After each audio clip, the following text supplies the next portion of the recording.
Hello and welcome. Our topic today is UFOs, and my guest, Dr. Jacques Vallée, is an expert in this area who during the past 20 years has written numerous books on the subject, including Challenge to Science, The Edge of Reality, Anatomy of a Phenomenon, The Invisible College, Messengers of Deception, and others. Welcome, Jacques. It's a pleasure to have you. Thank you. I think one of the interesting things to mention about you is the fact that you were the person that Steven Spielberg modeled a character of a UFO researcher on in his classic movie Close Encounters of the Third Kind.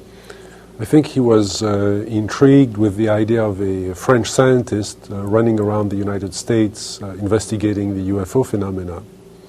You've been looking at this phenomenon for a long time. You've worked closely with Dr. Allen Hynek and other UFO researchers. You've written many authoritative books, and yet your perspective on the UFO issue seems rather unique in the sense that you don't seem to be jumping on the extraterrestrial visitors bandwagon. That's what was the main point of disagreement with Steven Spielberg. When I met Steven Spielberg, he was about halfway through filming Close Encounters, and we had a long discussion about what UFOs could be. And of course, for him, the main point of the movie was entertainment, and it was appropriate for the UFOs to be extraterrestrial visitors. I think that from my own point of view, I'm going to be very disappointed if UFOs turn out to be nothing more than visitors from another planet, because I think they could be something much more interesting. Something from another dimension of space or time? I think what the UFO phenomenon is teaching us is that we don't understand time and space. Mm-hmm. Here are objects, I think we have to call them objects, that are physical, that interact with the environment, that cause effects on the witnesses, on the psychology and the physiology of the witnesses, and leave traces on the ground, and yet are capable of, appear to be capable of manipulating time and space in ways that go beyond what our physics understands today. In your books, particularly your most recent book, Messengers of Deception, which is many years old, you suggest that UFOs are deliberately trying to manipulate our subconscious mind, to create a mythology in our culture about themselves, which is one of the reasons that they're both physical and concrete, yet very elusive at the same time. Do you still feel that way? I think to answer that, I'm not trying to evade your question, but to answer that, you have to step back, a little bit farther. What we know today about the UFO phenomenon is considerably more than we knew 20 years ago or 10 years ago. Mm-hmm. And we have to understand it at three different levels. Okay. And the first level is the physical level. And all we can say about UFOs at the physical level is that it's a lot of energy in a small space. In the space of this, if we could take the energy of a nuclear reactor and contain it within this studio, for example, you'd have something that would approximate what a UFO does. It's a lot of energy in a small space emitted through light energy and through pulsed microwave energy. Mm-hmm. The second level is what happens to witnesses, what would happen to you and me if we were close to that source of energy. And again, now we're beginning to understand the physiological and the psychological correlations of a close encounter. Yes. And those have to do with a loss of the sense of space, loss of orientation. I've had witnesses tell me we were driving north when everybody knows they were driving south. Mm-hmm. They were disoriented at the time. Loss of a sense of time. People thinking that only 10 minutes went by and 3 hours went by. Very often effects on the skin, sunburns, I think that was shown in Close Encounters. Yes. Effects on the eyes, going from conjunctivitis to blindness, to temporary blindness in some cases. And sometimes you've mentioned people have actually been healed of diseases. There have been cases where after a UFO close encounter, it seems that the healing process had been sped up. Mm-hmm. Now, there are known techniques now using electromagnetic radiation that will heal the fractures, for example, or will heal superficial wounds on the skin, but nothing that would heal as fast as the reported effects. Yeah. So we're beginning to understand at least the descriptions, the symptoms of the exposure to whatever UFO is. And then there is a third level, which is where the level I was addressing in Messengers of Deception, which is the social level. The impact on our culture.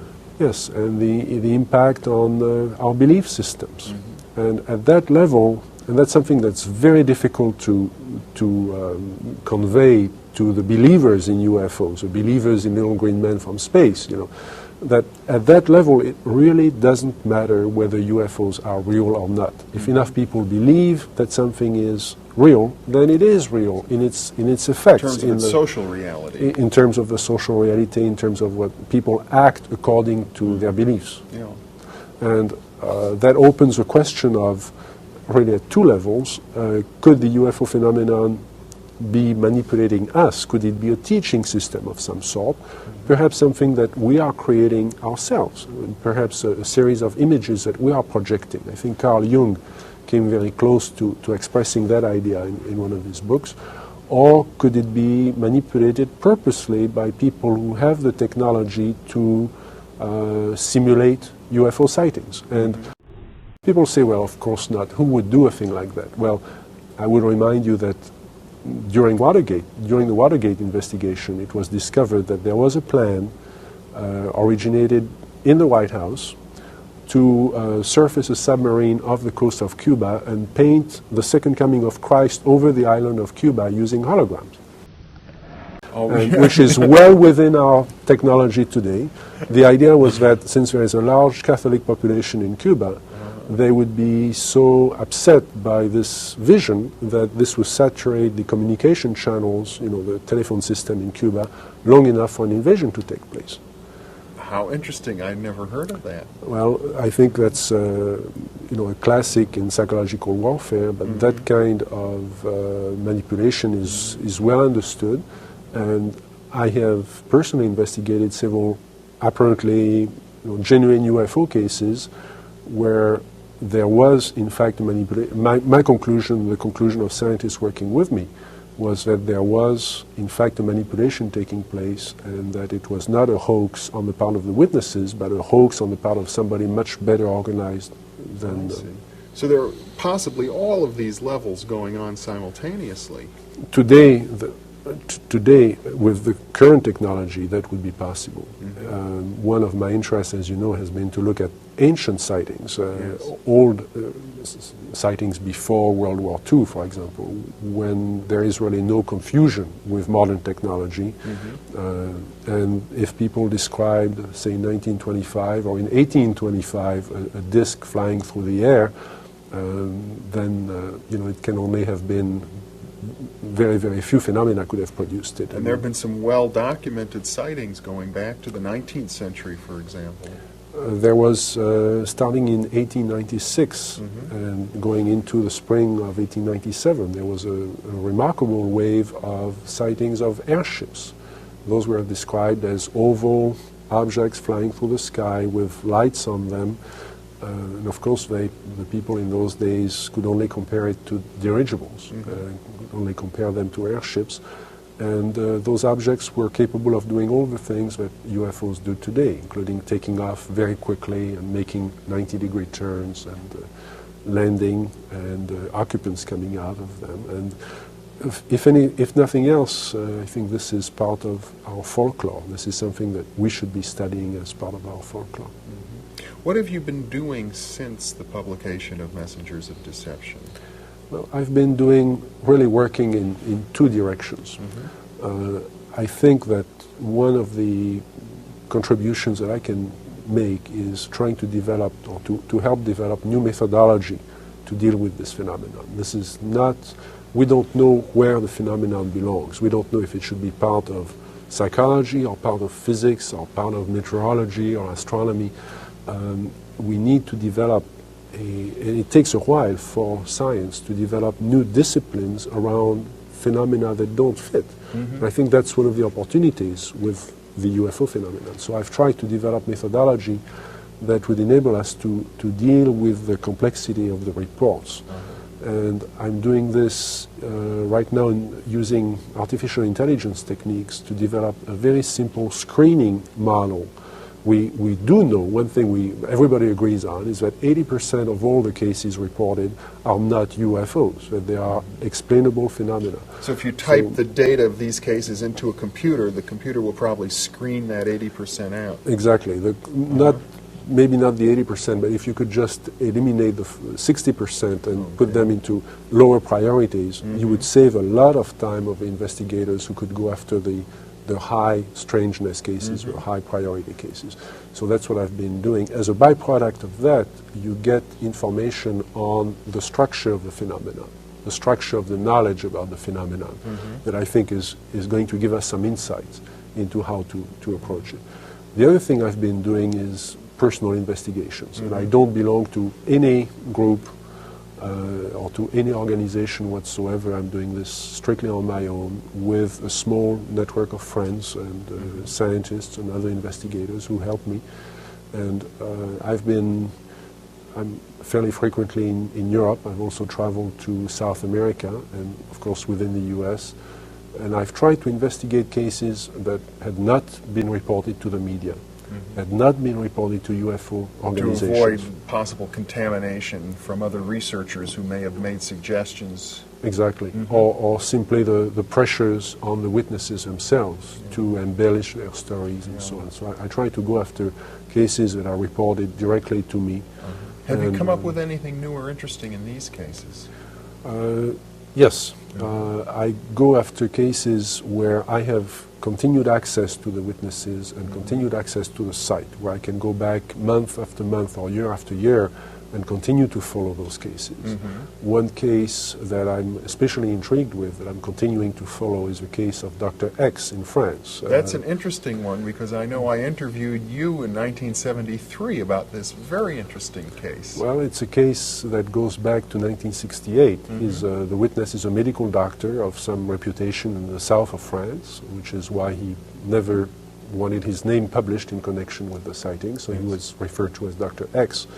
One night he saw some flashes of red light behind the shutters in his house, and so he opened the windows and stepped out on his balcony in the middle of the night and saw two objects that appeared to merge into a single object, and a beam of light went through the balcony where he was standing.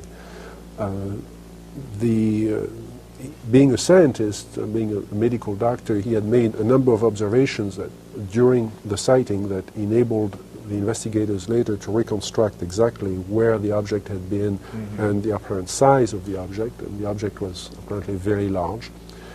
One of the interesting sequelae of the incident is that there was a stigma or a marking that developed over his abdomen and also over the abdomen of his son. The son was 18 months old at the time. Over the years, that area of it was like a red geometric shape over the skin, over the stomach. This has been now filmed on recurrent years. It comes on back on the anniversary on an annual of that basis. On the anniversary of that sighting. Now that would be hard to explain in physiological terms, I should think. There have been several attempts to. Of course, this has been observed by his colleagues in France. One of them wanted to write up a communication to the French Academy of Medicine, except that couldn't be done without naming the witness, and he did not want to be named. I've spoken to several people who continue to follow the case in France, and I met him last year again. The markings continue to appear. Even after over 18 years. And there is this cannot be explained as psychosomatic, and there is an actual change Now, when I interviewed you about this many, many years ago, you indicated to me that Dr. X seemed to have acquired certain psychic gifts. In fact, his whole life was changed, his attitudes changed. That's not unusual. When you investigate a case like this, what you find is usually a witness who is in a state of trauma, has been shocked into, very often their view of themselves, their view of the world around them, their view of the universe has been shattered by this experience. Whether they are religious or not religious, whether they are a cop driving on a lonely road or a PhD or a bank president, I mean, they go through this very shattering experience. And many people react with an awareness of abilities that they didn't know they had before. They will tell you, I don't think the experience itself gave me that ability, but I just became aware that there was more to life than what I thought before. Well, now, having had time to look back, have these changes been well integrated into his life, would you say? It's very difficult to answer that question. I know him, I think, fairly well.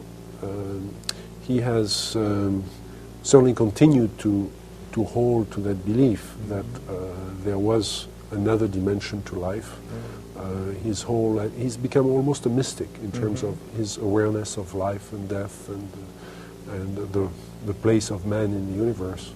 At the same time, he has developed a belief system that is difficult for me to accept, in which he has no critical awareness of the phenomenon anymore. In other words, he's accepted it totally in his life, the way a mystic would accept. He's developed a religious attitude. Almost a religious attitude, and that's very difficult. I mean, I have to respect that, but it makes it very difficult for a scientist to preserve a distance towards Except the if you look at it maybe as a social phenomenon, as you have in the past. That Yes, this may be part of the phenomenon itself. Exactly. You have to shift your point of view to a social point of view. How about the case for physical evidence for UFOs? Is it getting better? This is the one thing that we often hear from NASA and from other skeptics, that there really isn't a shred, as they say, of physical evidence. Well, I brought you a photograph that I recently was in Costa Rica, investigating some cases and talking to investigators there. And I have not done extensive analysis yet on this photograph, but it shows an Perhaps object. we can have our viewers look at that. It shows an object seen over the ocean off the coast of Costa Rica.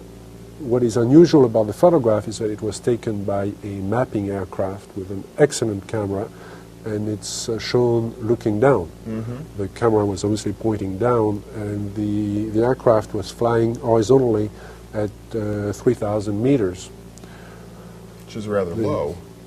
Which is, at that altitude gives very, very good detail on the terrain and on and also on the object. Yeah. Now, the one explanation that we tried to pursue was that the object might have been the rotor of a helicopter flying underneath the aircraft.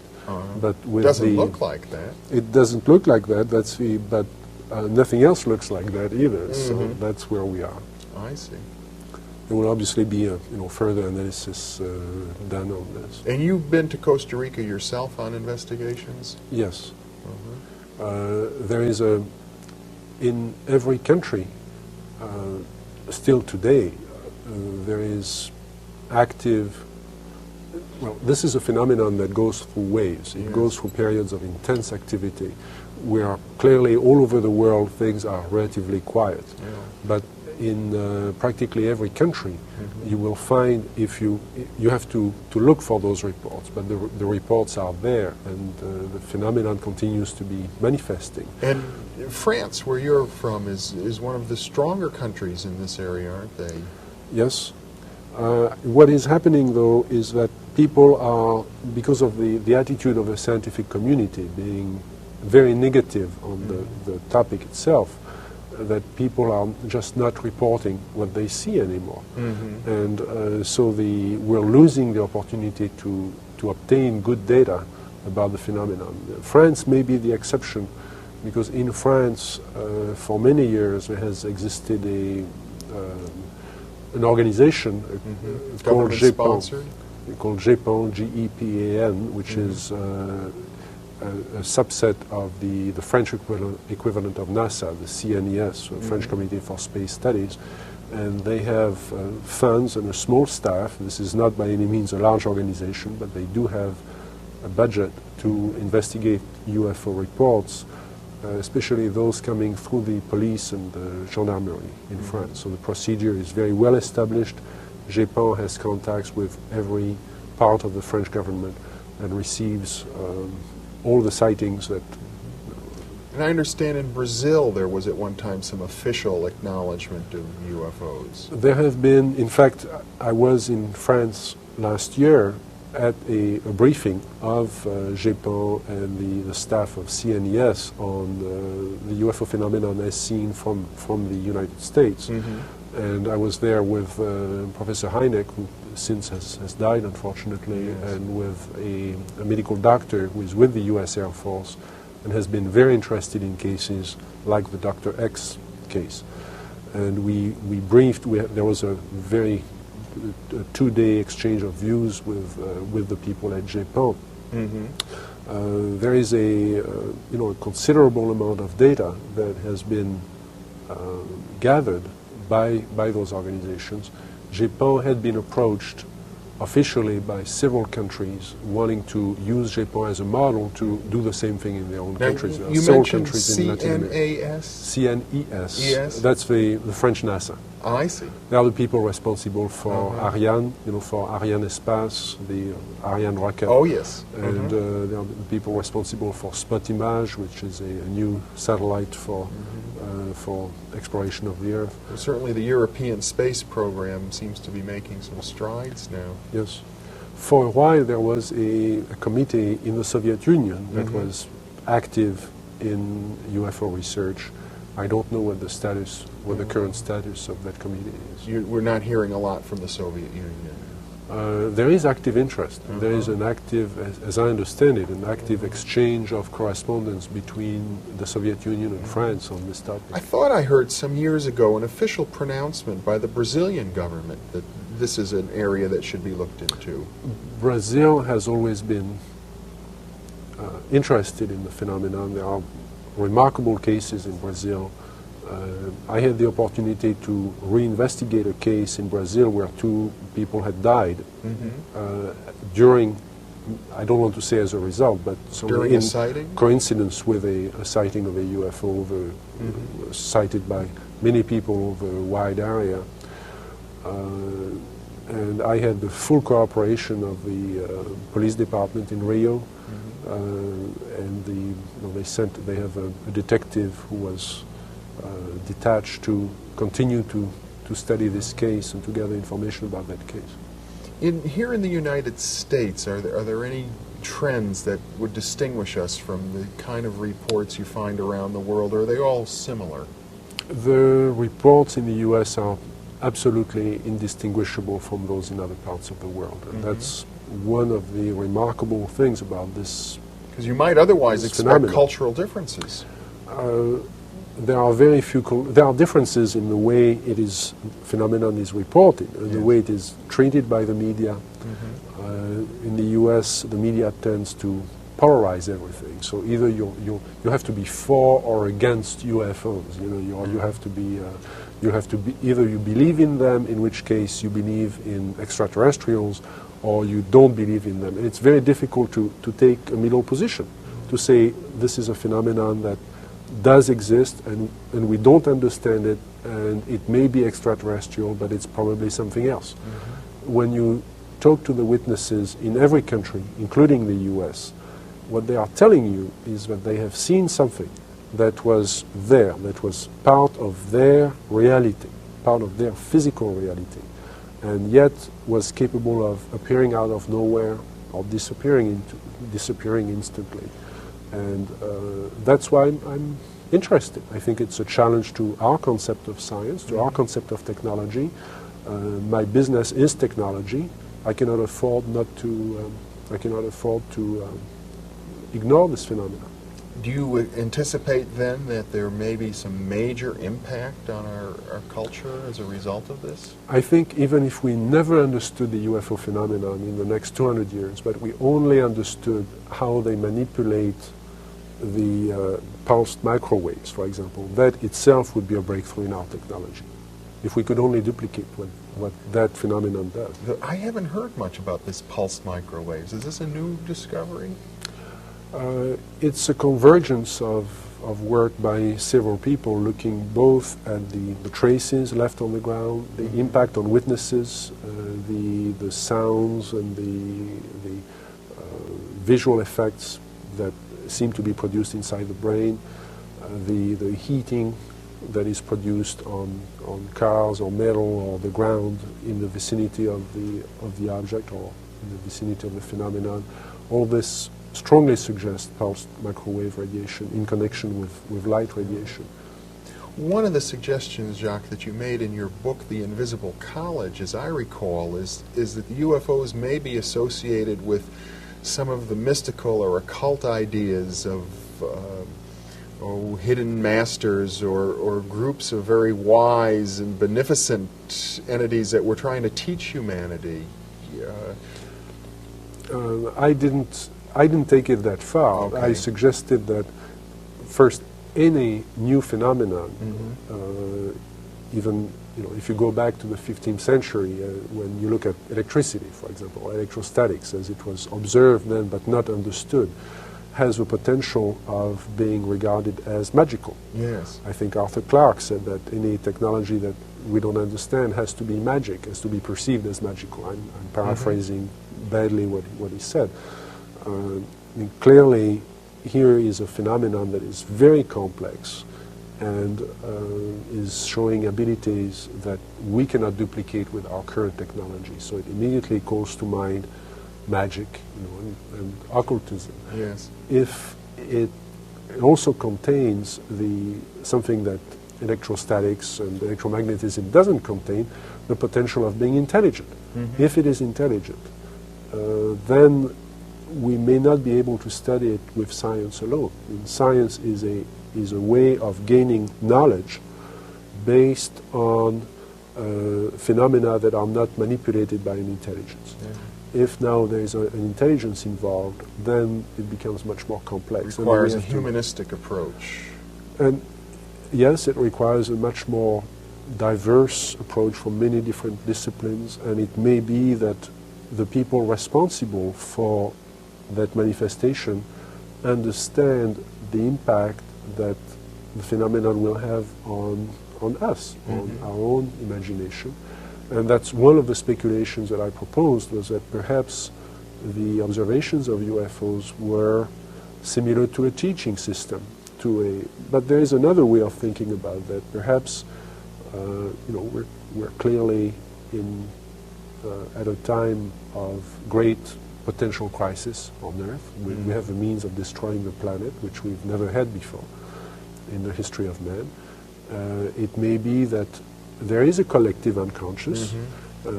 If you that the UFOs are ourselves, perhaps, or that we are creating the visions we need to survive in order to transcend this crisis we have, and that there are no UFOs in a manufactured sense. Well, Jacques, we're out of time now, but it's really been a pleasure, and this is an interesting note to end on. There's so much that could be said about this topic. Thank you very much for being with us. Well, thank you for giving me the opportunity to pursue this subject with you.